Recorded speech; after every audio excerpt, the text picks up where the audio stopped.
तो दोस्तों हम सभी जानते हैं कि पृथ्वी पर कहीं भी किसी भी तरह का कोई युद्ध हो, कोई कॉन्फ्लिक्ट हो, तो वो दुनिया के बाकी देशों के लिए एक सीख का जरिया बन जाता है। यानी उस युद्ध से आप अपने वॉर की प्रिपरेशन भी कर सकते हैं। बड़े दुख के साथ कहना पड़ रहा है कि इजराइल के पास दुनिया की नंबर 1 इंटेलिजेंस एजेंसी है, यानी मोसाद। हम सभी जानते हैं, जिस किसी को भी स्पिनच स्टोरीज जानने वगैरह, सुनने वगैरह, पढ़ने का शौक है, उसने कभी मोसाद के बारे में जाना, सुना या पढ़ा ना हो, ऐसा हो ही नहीं सकता। इसके अलावा दोस्तों आयरन डोम की जितनी तारीफ की जाए उतनी कम। इसके अलावा दोस्तों इजराइल के पास दुनिया का नंबर 1 बैटल टैंक है, जी हाँ, जो कि 5th जनरेशन का है, जिसमें AI का इस्तेमाल किया है और कई सारे भारी बदलाव परिवर्तन करते हुए एक 5th जनरेशन का दुनिया का नंबर 1 टैंक बनाया है, जिसका नाम है मर्केबा। इसे बराक टैंक भी कहा जाता है।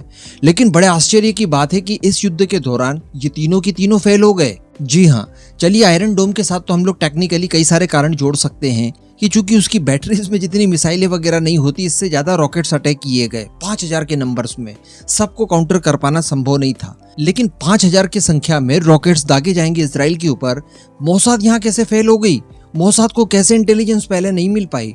इसके अलावा दोस्तों आप ये वीडियो देख रहे हैं, ये वीडियो इस समय दुनिया भर में वायरल हो रहा है और बताया जा रहा है कि दुनिया का देखिए नंबर 1 टैंक मर्केबा, जिससे कि अमेरिका, रशिया और चाइना, भारत जैसे बड़े बड़े देश भी बड़ी मुश्किल से इस कंडीशन में ला सकते हैं और इस तरह से डिस्ट्रॉय कर सकते हैं।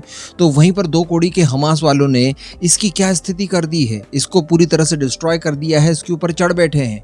ये कैसे संभव हो गया? ये टैंक इतनी आसानी से कैसे न्यूट्रलाइज कर दिया गया?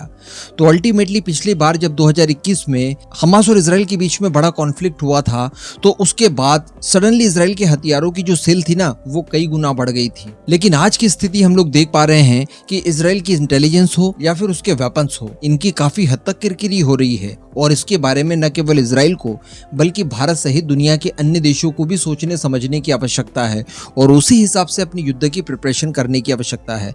जब भारत में 26/11 का अटैक हुआ था, उस समय भारत की इंटेलिजेंस एजेंसी फ्लॉप रही थी, रॉ को नहीं पता चल पाया था। लेकिन दोस्तों उसी समय अमेरिका और इजराइल द्वारा भारत को इंटेलिजेंस सही समय पर दे दी गई थी। कितने लोग आ रहे हैं इस बात की जानकारी दे दी गई थी, किस नाव में आ रहे हैं, नाव का साइज क्या वगैरह है, इन सब की जानकारी भारत को दे दी गई थी। लेकिन भारत कोई कार्रवाई नहीं कर पाया।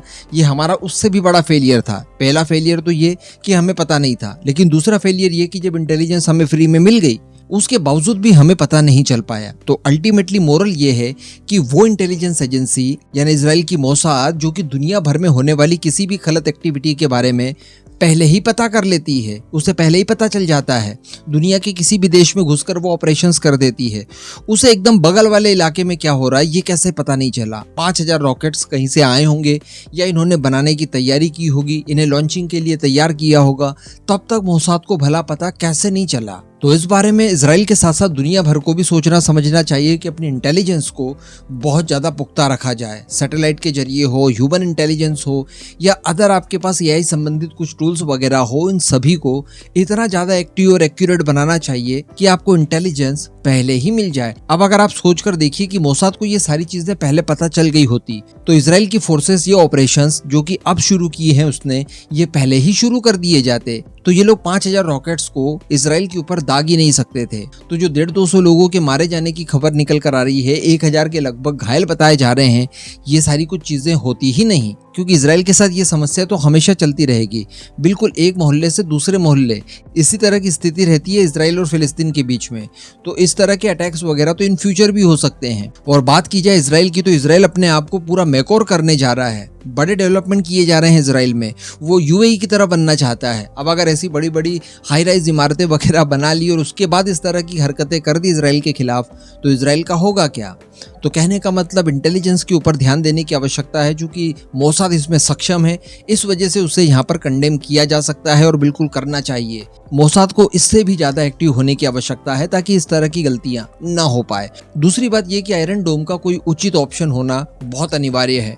आयरन बीम जरूर बनाया है इजराइल ने, लेकिन यहाँ पर एक ऐसे इलेक्ट्रॉनिक वॉरफेयर सिस्टम की भी आवश्यकता है जिसके इस्तेमाल से एक ऐसा अदृश्य घेरा बन जाए जिससे कि दुश्मन के हॉस्टाइल्स अंदर आ ही ना पाए। इस तरह का सिस्टम हर हाल में हर देश को चाहिए। ये जो आज इजराइल में हो रहा है, ये कल भारत में भी हो सकता है। तो यहाँ पर हमें भी बड़े लेवल पर तैयारियां करने की आवश्यकता है। जो दुश्मनों के बड़े बड़े अटैक्स वगैरह होंगे, मान लीजिए कि दुश्मनों ने कोई न्यूक्लियर मिसाइल दाग दी, तो भारत हो या इजराइल हो, इन्हें हवा में न्यूट्रलाइज किया जा सकता है। इसराइल के पास भी BMD है, भारत के पास भी BMD है, लेकिन आप देखिए कि $100-150 की कीमत वाले जो छोटे मोटे रॉकेट्स होते हैं नॉन गाइडेड से, इन्हें 5000 की मात्रा में यानी एक स्वार्म के रूप में जब एक साथ दागे जाते हैं तो आयरन डोम जैसा एयर डिफेंस सिस्टम भी फेल हो जाता है। तो अल्टीमेटली और एडवांसमेंट की आवश्यकता है, कम से कम डिफेंस के क्षेत्र में।